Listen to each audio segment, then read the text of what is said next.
Hey everyone, welcome back to GGN. This is part 2 for today for Wednesday, November 6th, 2013. I'm Darko. My website is ggnonline.net. My channels on YouTube are ddarko2012 and ddarko2013.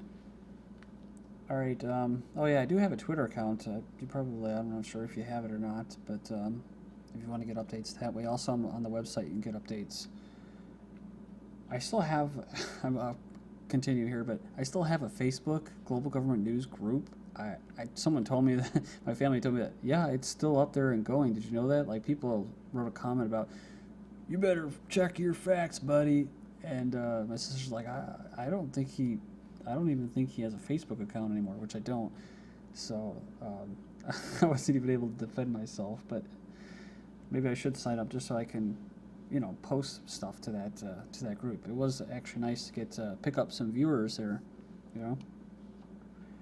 But they get crazy now. I've heard about people having to show their government ID to get on Facebook. It's like Google, with YouTube. It's not starting to piss me off. It's always pissed me off, especially with my website. But they just take it a step further. It's with the phone. Give me your phone number in case you need it. Somehow I was on Google Plus. I know people say that's good and everything, but I like to keep it simple, and I don't want Google Plus, and so now I'm on it with my ddarker2012 account, and I would like to get off of it. Somehow I got on there. I didn't even consciously do it. That's how slick they are, man. Anyways, I'll get into some eugenics here. This may piss some people off, but that's the name of the game, right? You can't not offend everyone, right? You're going to offend people by giving your personal opinions. That's what it's all about. At least this is how I see it, so... But I don't see things black and white when it comes to whatever, gay rights, abortions, all that stuff. I don't think people are going to hell. I know people that are more religious will disagree with me, but I see it as a way of control. Social engineering, and these things are used as, for issues, to get people to fight against each other. But people should be free to live the lives that they want to live in the communities. We are not able to do that. So I always try to advocate where people can associate freely, form their own societies, and so if people don't want to have certain social issues, that's fine. I'm not saying that other people, I'm not like saying that I'm so intolerant that I'm going to go and kill everybody that disagrees with me. They're obviously going to exist on the same planet that I am, but it's like I don't want to be a part of that. When it comes to gay marriage and abortion and other stuff, whatever, education, all that, to me, I don't like even arguing those issues as far as laws, and, that's why I've mentioned before, I'm not for laws against abortion because I'm not for laws to legislate abortion, you know what I'm saying? Because I don't really believe that this system that we have works. I'm not really sure if it ever worked. And I don't like the idea of 320 million people with all different types of views living under one centralized, highly centralized political, social system, economic system, because people are not going to be represented locally. Okay, now I'm glad I got that out of the way, because a lot of times I say things and I'm sure I offend people, and I just hope you know that I don't see things that black and white when it comes to stuff like that. Colorado school spooks families with police surveillance for asserting privacy rights. This is from October 22nd. I've covered this before, but just to follow up, and I did cover this too, in a twist of irony, school officials who have been under fire for disregarding student privacy rights are now warning complaining families about this, bathroom issue of transgenderism, that law enforcement will be monitoring social media discussions about their concerns.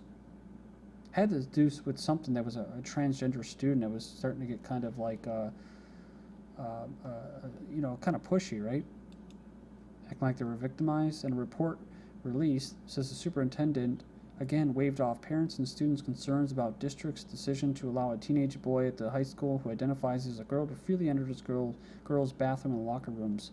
The district was responding to a letter from Pacific Justice Institute raising serious concerns about privacy rights of the clients who are teenage girls at the school. The conclusion was not surprising, since she had already sought sympathy from and given exclusive interview to a transgender activist.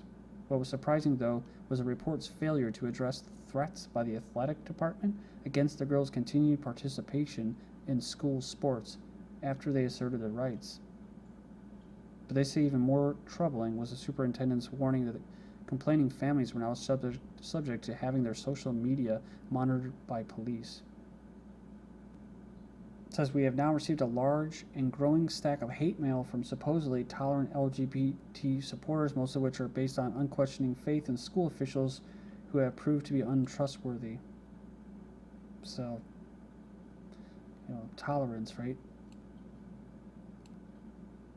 It says that it's increasingly apparent that the school officials and these LGBT activists are on an all-out mission to discredit our clients rather than deal with the serious problems that have identified with a biologically teenage boy sharing bathrooms with teenage daughters. So, either way, this whole thing has been, the PGI and all that has been dismissed by the mainstream media and the school saying we haven't had any reports. So, but I think this kind of follows what I was just talking about, right?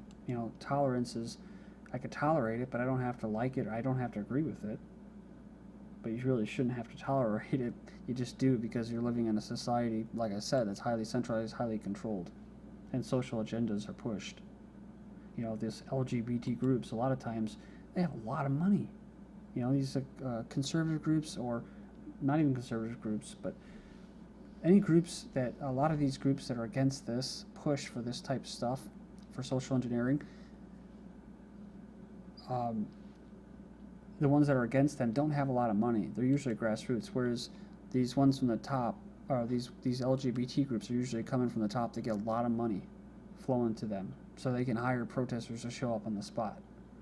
They can get media to cover them because everyone's sympathetic to their cause. A good example is this Barilla pasta. You had the president or the CEO or the spokesman saying that they weren't going to use it on their advertising. It says Italy's Pasta King offers a gay-friendly advertising and a gay advisory board to appease gays. The apology to homosexual activists in September by one of Italy's leading pasta makers has now been followed by a promise of gay-friendly television ads. Guido Barilla, the head of Italy's most profitable packaged pasta business, has said that the company will be installing these two things to promote diversity. Diversity, inclusion, and equality have long been grounded in their culture, values, code of conduct. So, we're committed to promoting diversity further because we firmly believe that it's the right thing to do. So people, they probably got a hit in their profits, and that's probably why they did it. So the company's founder caused a small flurry of interest from the media after homosexuals complained at comments he made on the radio talk show. We will never have a TV spot with a gay family. Ours is a traditional family, he said. If gays like our pasta and what we have said, they will eat it. If they don't like what we say, eat another. So, and that's what I said, they have a lot of pull. This is a minority, it shouldn't make that much of a dent, but they did. Now, imagine if these people would actually rally and use that pull to create, I was going to say force, but to create real actual change in the financial system, the social system, and independent freedom, and allow other people to exist in a diverse environment. Well, it only goes so far, right? They don't really care about diversity and everyone being equal. But they don't. The LGBT movement is coming from the top. That's my point. So the comments come at a sensitive moment in Italian politics where the House is considering a bill outlawing homophobia. It was later passed after some amendments and sent to the Senate. The supporters in Parliament have admitted openly that it's intended as a prelude to creating gay marriage in the country that still has a strong cultural rejection of homosexual practices. Another place with the same type of culture, Ireland. And many cultures, indigenous cultures, like I said, this is all throughout history, man. Irish referendum on same-sex marriage set for 2015. I want to make that point. So these people say, aren't there more serious issues to contend to? And I'm like, well, yeah, but no. It's, the way I see it, there's many things that could be fixed and worked on and changed. And yet the only thing that seems to be changing is these issues. So when I covered, I'm basically covering it. I haven't really covered it too much lately. Is because I want to show how much progress these people actually make. Well, whatever it's the what do you call it? Occupy Wall Street. Sorry, I know it's old, but whatever, environmental movements. How much stuff actually has progress? You know, nothing. So basically what I'm doing is I'm trying to discredit this whole, quote, movement, because I don't think it's a movement. I think it's just a bunch of people following a very corporatized, top-down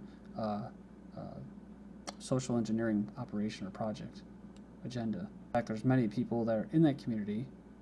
I've heard them comment that said that they're not even for all this stuff.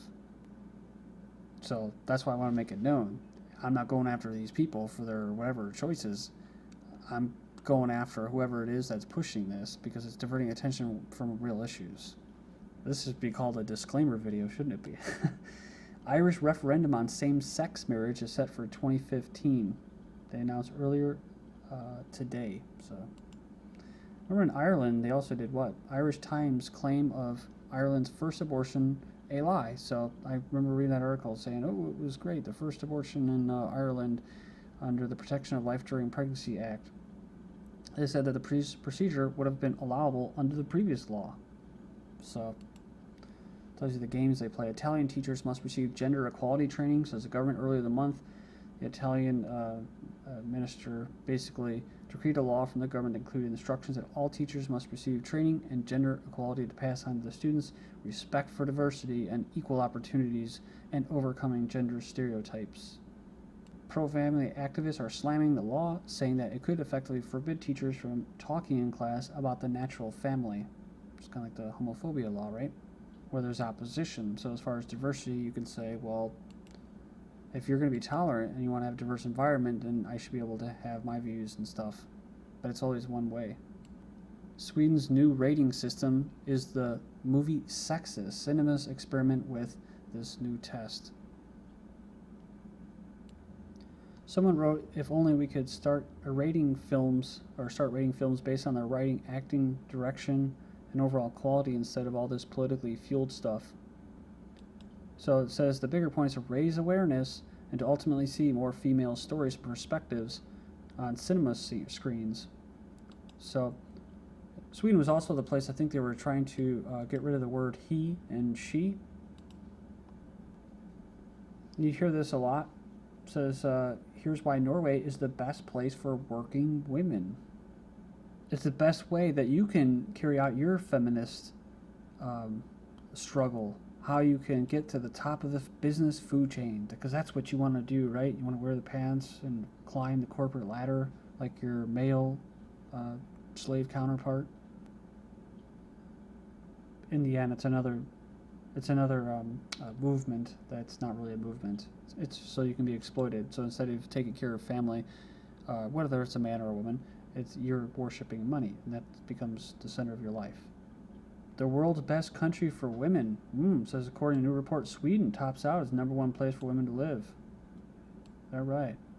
Well, let's see. Are Swedish men feminine? They're boosting up the females. Let's see. The old Vikings, the tough guys.